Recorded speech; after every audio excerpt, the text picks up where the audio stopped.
Hey everyone, thanks for tuning in. If you're new here, consider subscribing. It really helps keep these stories coming. And while you're here, let me know in the comments where you're listening from. Now sit back, relax, and let's get into the story. I was in the cab before the sun, like always. Thermos clipped to the seat back, gloves warming on the heater grill, harness buckled across my chest where you can feel your heartbeat through the nylon. They say tower crane operators get used to the height, but that's not really true. You get used to the routine. You get used to the way the ladder rungs thrum in your forearms after 100 feet. The way the mast flexes just a little in a gust. The way the city wakes beneath you in layers. First the ferries tracing white seams across Elliott Bay, then the buses, then the low exhaust haze curling along I-5 as it begins another day of being full. Fear has nothing to do with it. It's trust. I trust steel, bolts torqued to spec, and people who do their part. I run a Liebherr 550 ECH on a mid-rise on 8th, and Lenora in Seattle's Denny Triangle, a electronic controller that knows more about my machine than a doctor knows about my blood. My name is Max, and 3 weeks before the city went strange, I joked with the rigger crew that if anything serious ever happened, my cab would be the best lookout in town. We laughed because you always laugh at your own planning. That was before I knew what it felt like to lock the slew brake and hold still on purpose, because sound, the very thing cranes make in their sleep, would become a kind of magnet. At 5:48, it was still cobalt outside, and the cab's anemometer licked at a light breeze, 3-4 meters per second. I ran the morning checks on autopilot.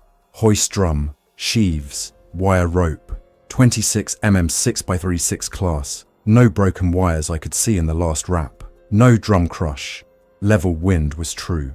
I verified the hook block was clean, safety latch free, block reeved correctly for the day's expected picks. Rebar bundles, 6 pallets of CMUs, 2 skids of glass curtain wall panels, and a trash skip.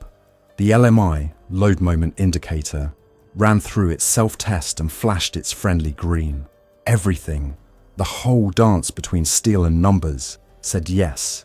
Down on the deck, Maya, our signal person, raised her left arm in a big circle, horn on her belt, hard hat taped with fluorescent triangles for dawn.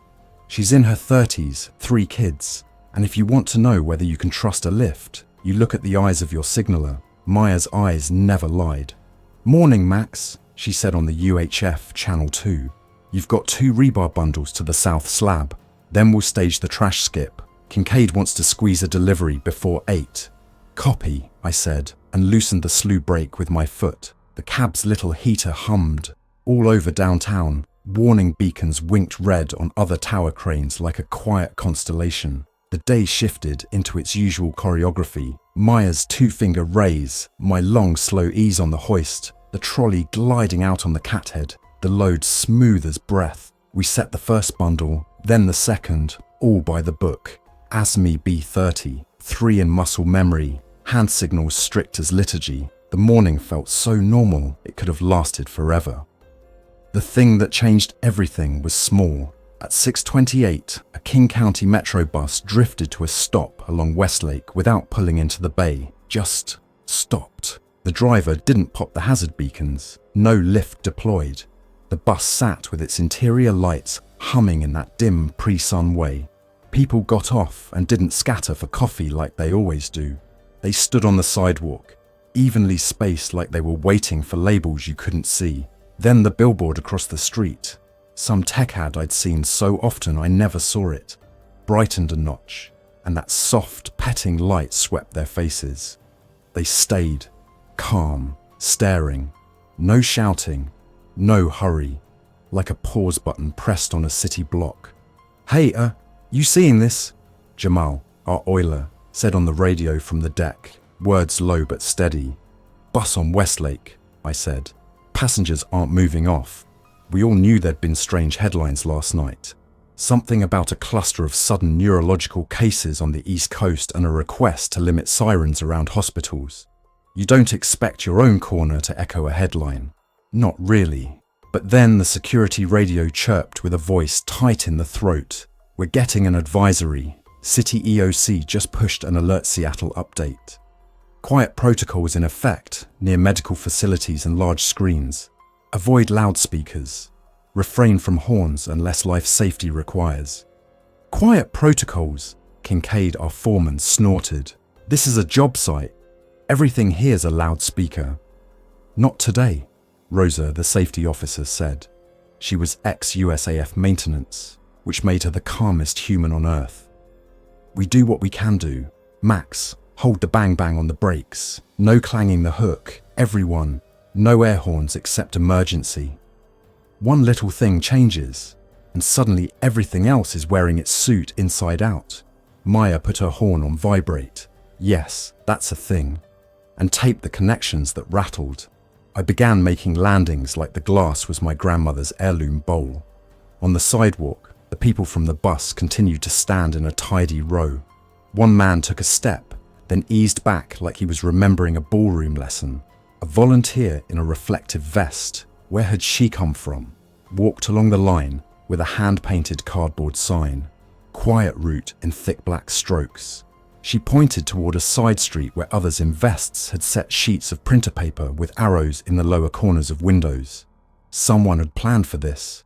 Someone in the city had spent the night thinking about wind and sound and attention. The second thing that changed was closer.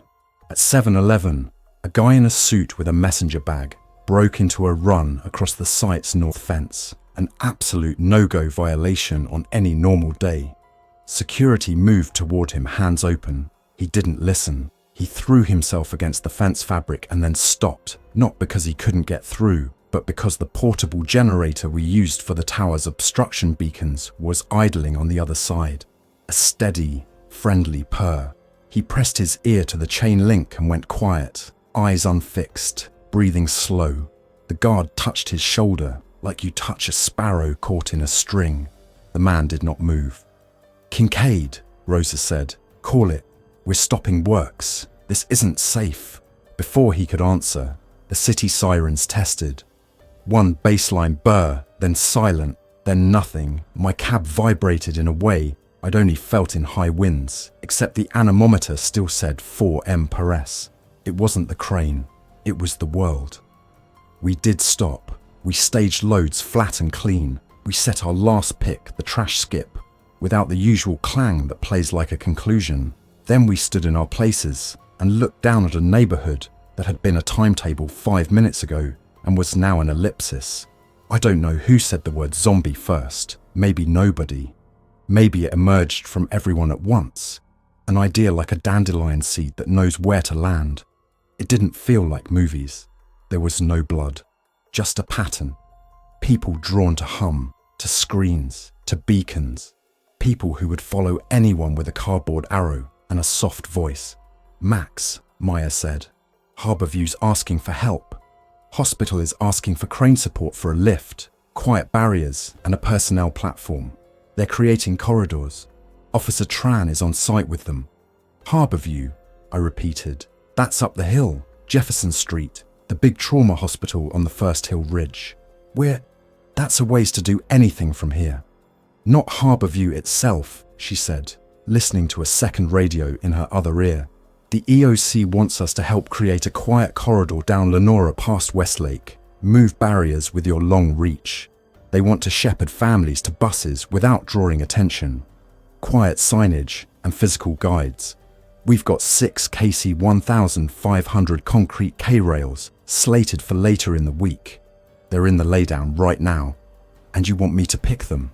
I said, "over pedestrians, into the street, without a police shutdown, in a neighborhood acting like a planet with a new moon?" Rosa answered, "Yes, with spotters on the street, under quiet. No horns, no pings on the beeper, and we tape the exposed shackles so nothing clatters. We move like monks." Something tightened in me that wasn't fear. It was a kind of math I know. Radius, load, sail area. The K-rail sections are about £3,000 each, 10 feet long, 32 inches tall, with lifting points. At a 55-meter radius, I still had capacity to spare on the 550 ECH, but wind and swing were bigger factors than usual. If I brushed a facade, a banner, a traffic light, anything that might bang or clang, I'd set off attention exactly where we didn't want it. "Okay," I said. "We will do this right or not at all."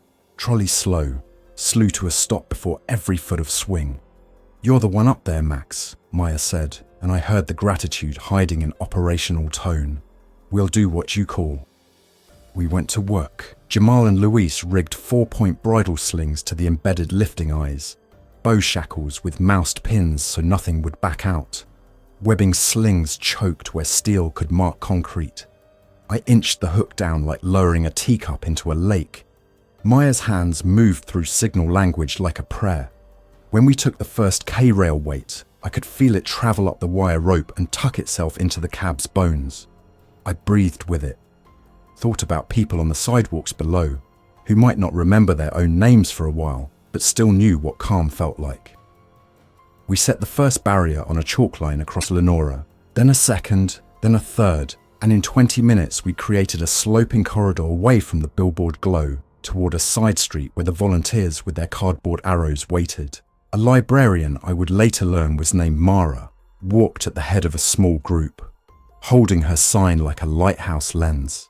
Officer Tran, Imelda, badge shielded with matte tape, posted herself at the edge of the billboard spill and lifted one palm to her chest in a slow, deliberate, "I'm here, we're okay," motion. Families moved, not because anyone shouted move, but because gentle movement models itself like water finds a path. We did another pick, then another. The city shifted like a sleeper turning to relieve pressure. The bus passengers along Westlake slowly followed the cardboard arrows. No one yelled. People who could still choose sat on curb edges with their kids and put the kids' hands on their own chests and said, "Feel that, steady." The street became a place where you could see your breath and not mistake it for smoke. At 8:02, Kincaid, who measured most feelings in lumber lengths, ducked into Rosa's orbit with his forehead folded. "City just called. They want to use our crane to lift a personnel basket from the roof of the old brew pub to get a group off. Stairwells blocked with folks who've stopped. It's 3 blocks out of our normal pick plans. Can we do it?" I opened the radius chart on the console. The brew pub roof was at a 60-meter reach, 18-meter elevation change. A man basket is a different deal than a pallet. You never improvise that without redundancies. In a normal world, you need engineered basket, 100% tie-off, tagline, trial lift, and a letter from a competent person. Today wasn't normal, but that didn't mean we were going to be sloppy. It meant we were going to be careful to a different end. "We have the ANSI basket from last month's mechanical roof changeout," Maya said, "rated with attachment points. We have 4 harnesses and 2 spare lanyards," Rosa said. "And I'm not putting anyone in that basket who is not clipped in twice. I don't care what the day is." "Bring the basket," I said. "We'll dry run over the laydown, then make the reach. No chatter on the steel. We keep the basket from yawing with 2 taglines, and humans who listen like they're fishing." "Copy," Maya said, and for the first time since dawn, she smiled. The dry run went sweet as you'd want. Then we swung out, very slowly, over the sidewalk. Tagline handlers moving like dancers feet flat. Maya's calls soft and exact. The basket rose past the 4th floor, then the 6th, then the top. On the roof, a woman in scrubs, badge reading Harborview RN, clipped her harness to the basket's central D-ring. With her were a teenager with a white cane, a man in a mechanic's shirt with oil under his nails, and a little girl wearing a bright yellow PFD that made me think there had been a ferry in her morning before all this. Each one clipped in. Each one breathed like they were listening to someone on a radio inside their own head saying slow, slow, slow is fast. We took them down. The basket kissed the ground. They stepped off. The RN signed to Maya thank you in a motion I read, even through the distance, because gratitude translates without a dictionary. We went up for the second load and brought down an older woman, a carpenter who still had his framing hammer. and a boy holding a small terrarium with a green anole inside, his eyes round not with fear, but with the concentration of keeping something alive. You learn about a city by what people carry when they have to choose. It became the shape of our morning, a city quieting itself while still moving, volunteers turning arrow signs along a path you could trace from our site northwest, past South Lake Union, toward a metro staging area, where buses idled with paper signs in the windshields, family, wheelchair, no hazard beacons, no whoop-whoop of reversing trucks, just hand signals and nods. We were one machine amid all that quiet choreography, but our mast was a metronome, and sometimes in the slim seconds when the cab hummed only with my breath, I believed we were deciding something about what kind of place this was. By 10:20, we'd set the last barrier we had, and the corridor from the billboard to the side street was a fairly gentle funnel. On our radios, other projects checked in. A crawler crane over by the Mercer corridor had laid down steel plates over a storm drain as a ramp to avoid noise from broken grates. A rough terrain crane near the Seattle Center had moved Jersey barriers to block a route toward a giant LED screen on a building that, for the first time I could remember, had been dimmed. People were bright and matter-of-fact on the radio, in the way that makes you think there are more adults than you expected. The city felt less like panic and more like a calm emergency. I can live in a calm emergency. At noon, the wind shifted off the bay. The anemometer ticked 7 mph and then 9, enough that every operator in downtown glanced at their LMI, not because 9 mph is anything to a crane, but because the gust front had the smell of weather change. The Harborview RN came back on the radio through the EOC and asked whether we could help one more time. They were guiding a bus along 8th and needed a shadow barrier to discourage attention from a cluster of people standing very still by a storefront screen. Could we hold a fabric panel like a sail? A soft wall to interrupt the line of sight without adding sound? Wind's coming up, I answered. A sail is a sail. We can stitch a panel from job tarps and hoist it from the load line with windsocks cut to spill, Rosa said. If we hang it like a vertical louver with 2 spacers sewn in, the wind won't load like a drum. Do it, I said. Taglines both corners. If gusts go to 12, we drop it to the ground and revert to arrow signs. We don't wrestle a kite from 100 meters up. The fabric wall worked better than I expected. Language built out of dimness and patience.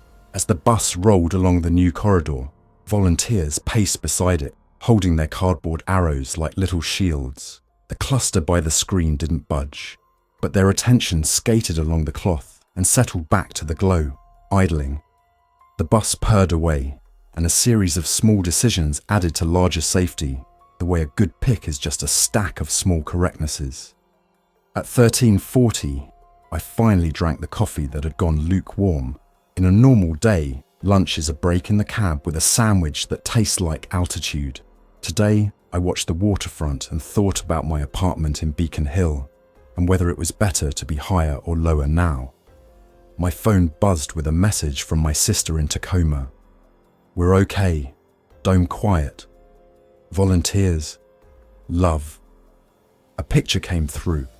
A wide aerial of the Tacoma Dome Transit Center, taken from someone's drone, plaza dim, with infected silhouettes facing a board. The world had bent the same way in many places. The fact of that made me breathe differently.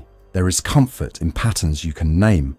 By 15 o'clock, after a day of lifting things designed to be lifted, and things that had never been meant to go into the sky, the EOC called, with a request that made my hands go a little tighter on the levers. A refrigerated box truck had stalled on Westlake, its hazard lenses taped by someone who understood, its reefer unit idling a steady hum that had drawn a dozen people to stand in a neat arc with their faces tilted like flowers to a grow light. The driver was in tears on a curb, saying half the city's insulin was in the back, and could we help move the truck without starting it, without the beacons, without singing the alarm any louder than the day already had. We can pick it, I said, and immediately began calculating. A 26-foot reefer box on a medium-duty chassis runs 14,000 pounds empty, more if loaded. At our maximum radius, That put us too close to my limits, not because the crane couldn't take the weight, but because gusts and the sail area of a box would conspire. You don't play games with margin. We can rig a towing strap to the front tow hooks, and we can hand over hand a short distance with a skid steer if we go slow and keep the wheels straight, Jamal suggested. But even that has to be quiet. Or, Maya said, we lift the rear axle just an inch. We take 50% and let the front roll, tow strap to guide, no lateral swing, taglines on both corners. Wind is 9, we call it a 10. Do it, I said. We'll go so slow it looks like we're thinking about it. We were a museum display moving itself. People in reflective vests took positions like chess pieces. I lowered the hook block until it kissed the truck's rear underride guard with a cloth pad so steel wouldn't bite steel. We cribbed the rear frame rails with rubber to spread load. We eased the slack on the chain slings. We lifted only enough that the rear tires lightened, not off the ground, just uncommitted. A tow strap ran forward to a crew of 6 who leaned like they were on a tug-of-war team. The truck sighed. The cluster of people in front of the reefer stayed still, content in the wash of the unit's hum where it stood. We edged the truck forward 5 meters, enough to clear an intersection and allow the bus corridor to route around. The insulin would get where it needed to go. The day held. At 16:30, a volunteer came up the ladder with a bundle of paper signs under her arm and a little battery label maker clipped to her belt. She was maybe 50, hair tucked inside a mariner's cap, and she introduced herself with a quiet laugh as a librarian who used to shelve in the worst part of finals week. She handed me a thermos she said had ginger tea in it and a sign that read, "Quiet zone, lower voices, soft steps. They said you like high-angle views," she said. "You probably aren't leaving anytime soon." "No," I agreed. "I probably am not." "Then you're the only lighthouse I know today. Keep the light steady." "Trying," I said, and only then realized how much the city had become water to me. Trouble deepened at dusk. Light is a tool in any city. At night it becomes a language. We had agreed, by text, by rumor, by the common sense of people who wanted mornings again, that we would keep lights low, steady, unflickering.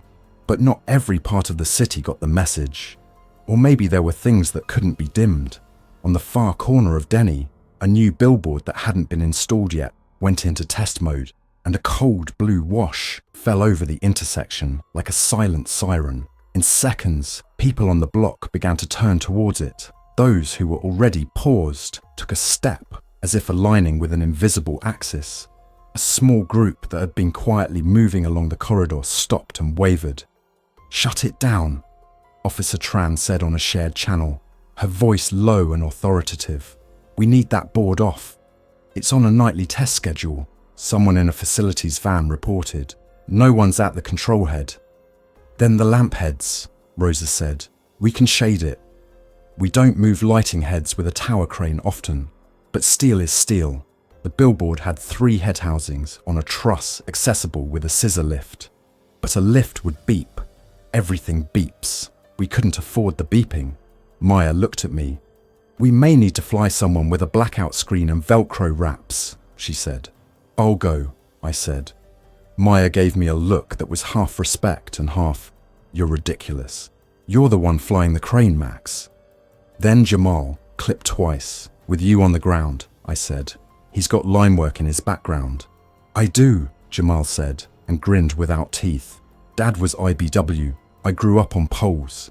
We rigged a small blackout curtain stitched from scaffold tarps, with magnets sewn into the edge to catch the light housing and straps to secure. Jamal clipped into the basket, double lanyards, a third line to the frame to prevent a drop in case of lanyard failure. We flew him over like a gentle gull. The city felt like it held its breath, the kind of holding you do at a kid's recital when the last bar is very quiet and you want to give clean silence before the applause. Jamal reached out with a gloved hand and mated the blackout screen to the cold metal. One head winked dim, then the second, then the third. The blue washed away like dye in a stream. Down below, people's shoulders softened. The little group on the corridor began moving again. led by a teen with a cardboard arrow that said home in marker, because sometimes what you really mean is the whole plan. After that, darkness came like a truce between the city and its new temperament. Night is always a rationing framework. You leave the jib weather vaned so the wind can take it, slew break off so the machine can follow the gusts, hook block high so it won't kiss anything. But I stayed in the cab. I had a down bag and a harness to clip to 2 points, the heater on low, the radio on whisper. I texted my sister again and received more of those drone shots that people were sharing. Harborview's ambulance bay with low beacons. The Seattle Central Library's glass planes reflecting a soft, dim glow that made the block look like a lighthouse, not a screen. Families in a file. Volunteers with arrows. A whole city pretending to be monks for a night. The infected, if that's what we were calling them now, though the word felt like a door that didn't fit its frame, stood quietly by screens or against chain-link fences near generators, or near vents that sighed. When I allowed myself to look, really look, I was aware of breath, skin, the way the human body seeks patterns and comfort. We had not turned into monsters, we had turned into tuning forks. And like any tuning fork, the trick was to not strike it. In the middle of the night, somewhere around 2:30 according to the console clock, I woke from a thin sleep to a kind of hush that wasn't silence. The wind had died. The city made its night noises. A gull, distant footsteps, the low hush of I-5 like surf even when it's light on vehicles. I was lighting the cab with the bare minimum glow, enough to read the dials, but not enough to throw a beacon into the neighborhood, when something moved on the roof of the building across from our site. At first glance I thought, raccoon. Then stride too long, silhouette too deliberate. A person, no jacket, bare arms, balance wrong. He walked to the edge, where a warning line strung between weighted barrels made a bright stripe even in low light. He stopped and turned toward a little roof-mounted HVAC condenser, whose fan was idling a low purr because it was a cheap unit and nobody had thought to kill it. He leaned toward it with his ear almost touching the grill. My first thought, awful and practical, was that if he disturbed the unit and it rattled, it would sing to half the block. We'd worked so hard to keep all the hums predictable, steady, uninteresting. The idea of a tinny vibration bouncing off the alley made my stomach fold. I keyed the radio. "Maya," I whispered. "Roof across from the laydown, northwest corner. There's a guy by the condenser. We need to quiet that unit." "I'm here," Maya replied. "On my way up the stub stairwell to that roof. I'll bring foam pads." "Don't go alone." "I'm not," she said, and in a second I heard Officer Tran's soft footfall in the stairwell too. They moved like cats, like heartbeats. From the cab, I could see the two of them rise into view on the far roof, bent low, palms open. The man didn't react to them. He was listening to the fan, as if it were telling him about a safe harbour nobody else could see. Tran laid a hand on the barrel that stabilised the warning line, and I saw her flip the buckle with such care that the strap didn't slither against the plastic. Maya reached the condenser, kneeling, and slid a foam pad under one corner, like you soothe a baby by tucking a blanket. The pitch changed from brassy to belly. The man's shoulders lowered. Maya pressed a second pad against a vibrating shroud, and then with Tran's help, flipped the switch on the disconnect with a motion so slow it felt like dusk. The fan wound to stillness. For 10 seconds, nothing moved. Then the man in bare arms shifted his attention to the tiny green LED on the accoutrement cabinet. He stared at it as if it were rain in August. Tran touched his sleeve with fingers that spoke as careful as voice. "Okay," she said, low and simple. "Okay." She guided him 3 steps back from the roof's edge. It was a small action, and, in another year, would have been ordinary. 2 people helping a third who had taken leave of good judgment. In this one, it felt like a cathedral. We made it to morning. The first 24 hours were always going to be a kind of test, not of stamina, but of what we believe about the world when the rules go soft. I lay in my cab, dozing in 20-minute dollops, anchored by my harness, and the fact that steel doesn't lie if you listen, and watch the city take on the colour of day again. Ferries eased sniffing across the bay, slower than usual, deck lights dim. A tug nosed a barge away from Pier 66, like a parent taking a toy from a drowsy kid. The billboards stayed dark. The bus corridor staged again.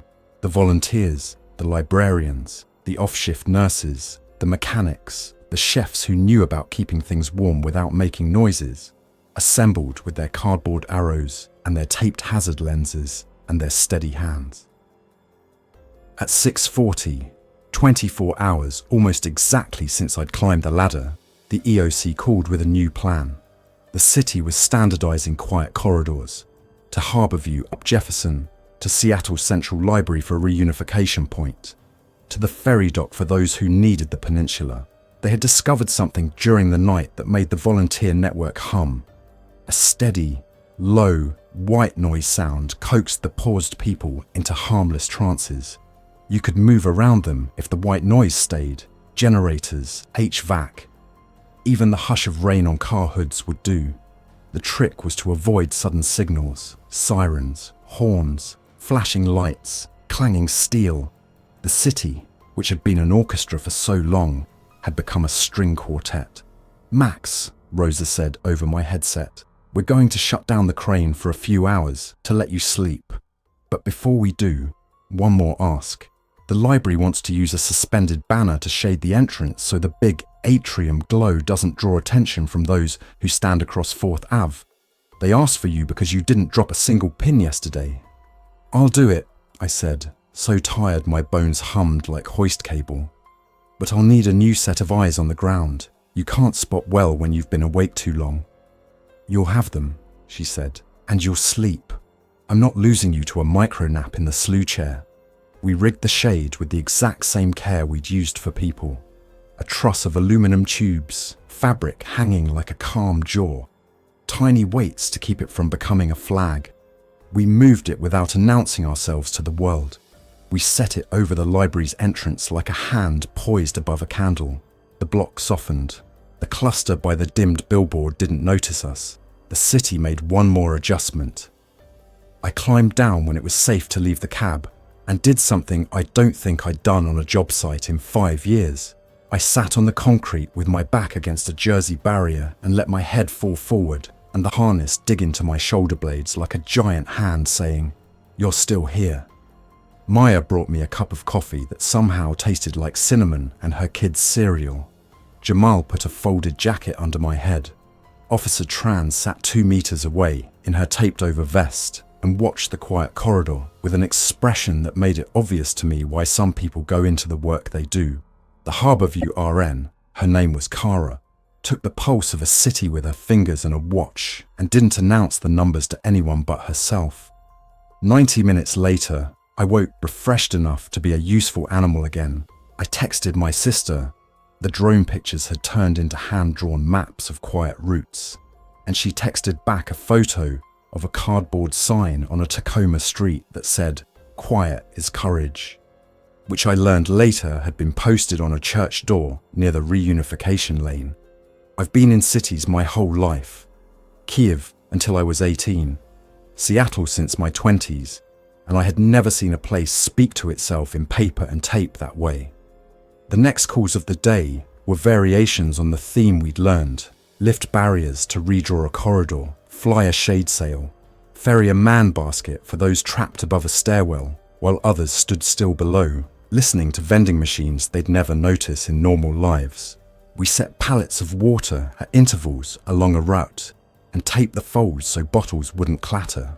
We moved trash skips away from fences, where the idling mush of a generator had collected people like moths, because a skip lid rattles unless you love it lightly. We flew a portable HEPA unit to an urgent care that was now a way station and taped the wheels so they wouldn't click over the door threshold. We raised the jib a hair to let the wind take it because the day had warmed and air moves differently over concrete than water. Not every moment was neat. At 11:10, an older man in a suit stepped into the corridor and began to shout, not words I'll repeat, and not because they were obscene, but because they were brittle. The sound of trying to bend the world back to yesterday by yelling. Several paused. People turned toward him like their attention was a windsock. Volunteers moved, yes. But even volunteers have muscles that twitch when someone shouts. Then the librarian, Mara, walked up to the man and put a warm hand on his sleeve and said in a voice that made me want to lie down, "Sir, we're building a quiet road." And the man, who had probably built 1,000 loud roads, stopped and listened to the sentence as if it had a map inside it. After a moment, he nodded, put his hand in his pocket, and took out a pen. He uncapped it carefully, then folded his sign into a square and wrote "quiet" on it. He walked with the volunteers for the rest of the block, his pocket handkerchief tied to the corner of his new sign like a flag. We had a whole city doing hand signals by lunch. Through it all, I kept catching glimpses of our profession's small, weird tools. The way a shackle pin looks when it's moused with baling wire. The way a load drifts 2 degrees when a gust hits the jib at an angle you can feel in your vertebrae. The way a trolley motor hum changes with temperature. The crane is a simple story stacked on another simple story until it becomes complicated by care. Yesterday, that care was about schedules and budgets and how much glass you can hang before inspection. Today, it was about whether we would be the kind of city that learned new hand signals in a day and took them seriously. By the time our 24 hours were up, the EOC had a laminated sheet. Okay, not laminated, but you could tell that if there had been electricity to spare for the laminator, it would have been. And it said, "Quiet zone practices." It had little drawings of a hand with fingers closed, low voice, a line with arrows, steady movement, a triangle with a line through it, no alarms, a cardboard arrow, follow signs. It was the only standard we needed. I never saw anything I'd call a monster, not up close. I saw people who had stepped onto a narrow track of attention and would stay there until we widened it or the world changed key. I saw a city that could be taught, fast, by its own librarians and nurses and crane operators and bus drivers and mechanics and chefs and kids with terrariums. That noise is not the same as power and light is not the same as attention, and that sometimes the machine that matters is not the one made of steel, but the one made of agreements. At 6:51, a day since the first bus had stopped wrong, sunlight finally landed on the jib at an angle that made it glow. The anemometer read 5 m per s and smelled like the bay. Down on the ground, a new crew of volunteers handed off cardboard arrows to a fresh shift. A bus rolled by slow with a paper sign in the windshield that said "family," and a little drawing of a house that had been done by a kid whose art would someday be the most valuable thing we'd saved. And for a minute I forgot that my phone had 17 vibrating alerts and that my life had tilted. It just felt like work. Not the kind we bid months in advance, but the kind you do because you know how to lift and you have neighbours. "Max," Maya said on the radio, voice that kind of tired that glows instead of phrase, "I've got a riddle for you." "Hit me," I said, locking the slew brake because the day had learned me to love stillness. "What weighs about 300 pounds, is made of cardboard and tape, and can move 1,000 people in an hour?" I looked down at her from my little high house. She was next to Rosa and Jamal and Officer Tran and RN Kara. And beyond them were volunteers and families, and a line of still people who wasn't going to hurt anybody right now because we had made the world soft enough for a day. "A sign," I said. "A sign," she agreed. The city exhaled. The crane stood straight. My hands smelled like steel and ginger tea. The first 24 hours were over. The next ones were coming. But a city has memory, and so do people who tie knots and talk bolts and read faces and listen to machines. What we knew now about quiet, about attention, about how to move an impossible weight without making it angry, we would not forget. Thanks for listening. If you enjoyed this story, don't forget to like and subscribe. Your support keeps these creepypastas coming. Until next time, stay alert, stay safe, and never ignore the feeling that something is watching.